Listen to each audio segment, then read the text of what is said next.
தினமும் ஒரு அதிகாரமாவது வாசித்துவிட வேண்டும் என்று ஒவ்வொரு புத்தாண்டிலும் தீர்மானம் எடுத்து தோற்கும் பல்லாயிரக்கணக்கான ஆன்மாக்களில் நானும் ஒருத்தி. வீட்டுக்கு ஒரு விவிலியம், நாளுக்கு ஒரு அதிகாரம் என்ற இந்த தொடர் மூலமாக இறை வார்த்தை வாசிப்பதற்கு நானும், இறை வார்த்தையை கேட்பதற்கு நீங்களும் என சேர்ந்து முயல்வோம். ஆண்டவர் நம்மை வழிநடத்துவாராக.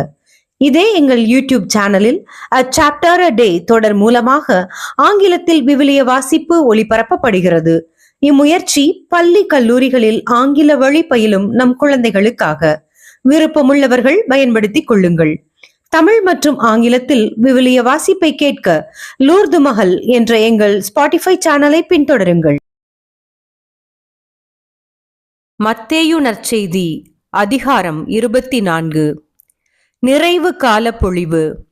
எருசலேம் கோவிலின் அழிவு பற்றி முன்னறிவித்தல்.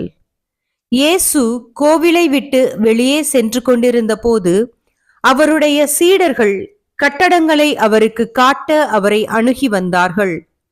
அவர் அவர்களை பார்த்து, இவற்றையெல்லாம் பார்க்கிறீர்கள் அல்லவா?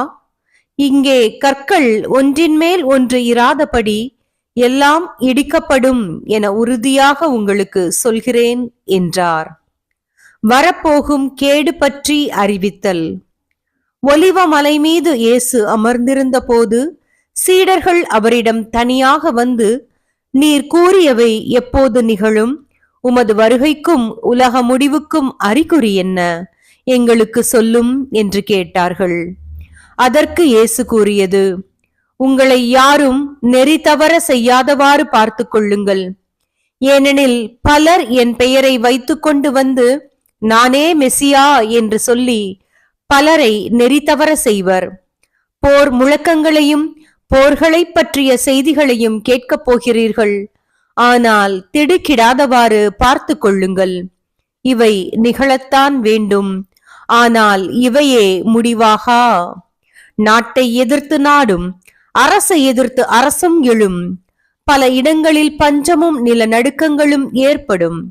இவை அனைத்தும் பேறுகால வேதனைகளின் தொடக்கமே. பின்பு உங்களை துன்புறுத்தி கொள்வதற்கென ஒப்புவிப்பர். என் பெயரின் பொருட்டு எல்லா மக்கள் இனத்தவரும் உங்களை வெறுப்பர். அப்பொழுது பலர் நம்பிக்கையை இழந்து விடுவர். ஒருவரை ஒருவர் காட்டிக் கொடுப்பர், ஒருவரை ஒருவர் வெறுப்பர். பல போலி இறைவாக்கினர்கள் தோன்றி பலரை நெறி தவறி அலைய செய்வர். நெறிக்கேடு பெருகுவதால் பலருடைய அன்பு தணிந்து போகும். ஆனால் இறுதி வரை மன உறுதியுடன் இருப்பவரே மீட்பு பெறுவர். உலகமெங்கும் உள்ள எல்லா மக்களினத்தாரும் ஏற்றுக்கொள்ளுமாறு விண்ணரசை பற்றிய இந்நற்செய்தி உலகமெங்கும் அறிவிக்கப்படும். அதன் பின்பு முடிவு வரும். வரப்போகும் பெரும் துன்பம். இறைவாக்கினர் தானியேல் உரைத்த நடுங்க வைக்கும் தீட்டு திருவிடத்தில் நிற்பதை நீங்கள் காண்பீர்கள். அப்பொழுது இதை படிப்பவர் புரிந்து கொள்ளட்டும். யூதேயாவில் உள்ளவர்கள் மலைகளுக்கு தப்பி ஓடட்டும். வீட்டின் மேல் தளத்தில் இருப்பவர்கள் கீழே இறங்கி தம் வீட்டிலிருந்து எதையும் எடுக்காது ஓடட்டும். வயலில் இருப்பவர் தம் மேலுடையை எடுக்க திரும்பி வர வேண்டாம். அந்நாள்களில் கருவுற்றிருப்போர், பாலூட்டுவோர் ஆகியோரின் நிலைமை அந்தோ பரிதாபம்.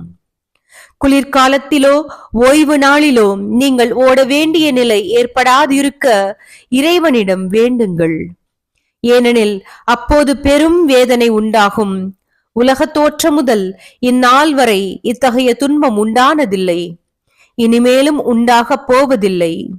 அந்நாள்கள் குறைக்கப்படாவிட்டால் எவரும் தப்பி பிழைக்க முடியாது.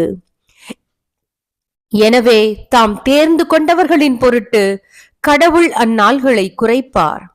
அப்பொழுது யாராவது உங்களிடம், இதோ மெசியா இங்கே இருக்கிறார், அதோ அங்கே இருக்கிறார் என சொன்னால் நீங்கள் நம்ப வேண்டாம்.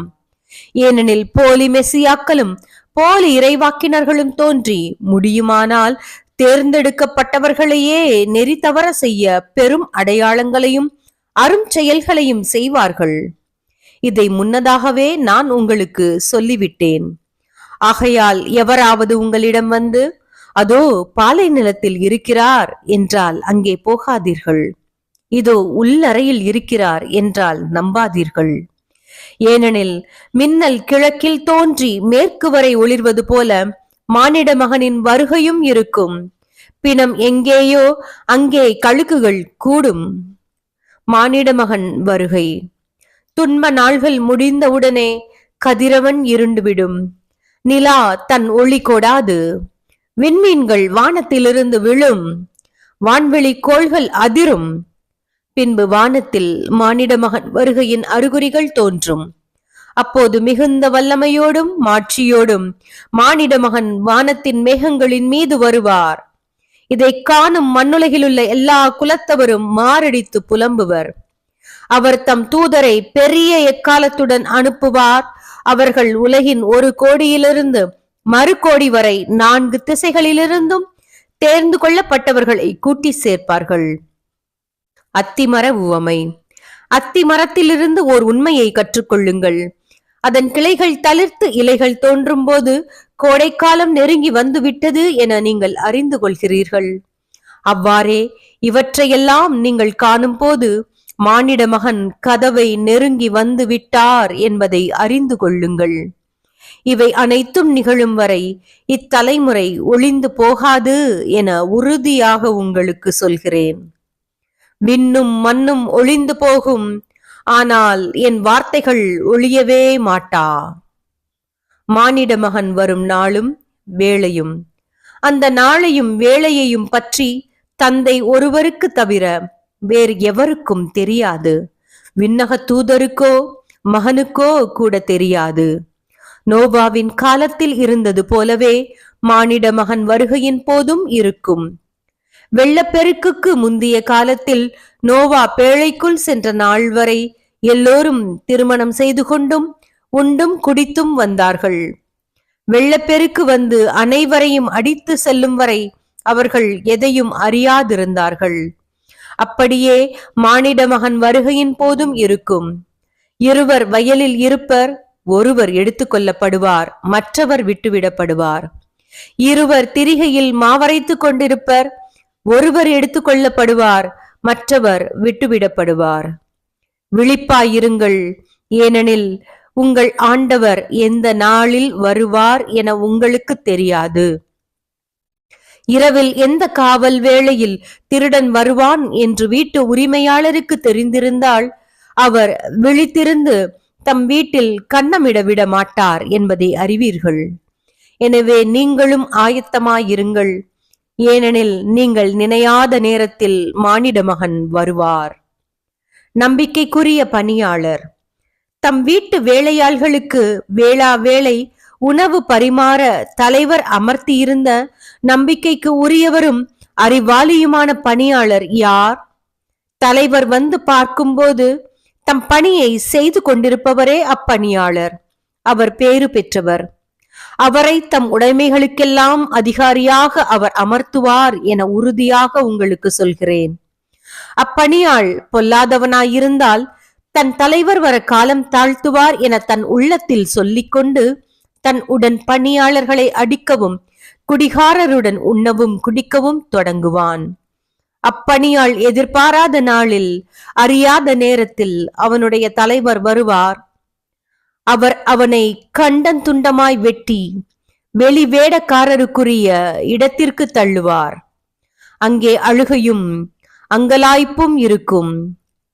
கிறிஸ்து வழங்கும் வாழ்வு தரும் நற்செய்தி. கிறிஸ்துவே உமக்கு புகழ்.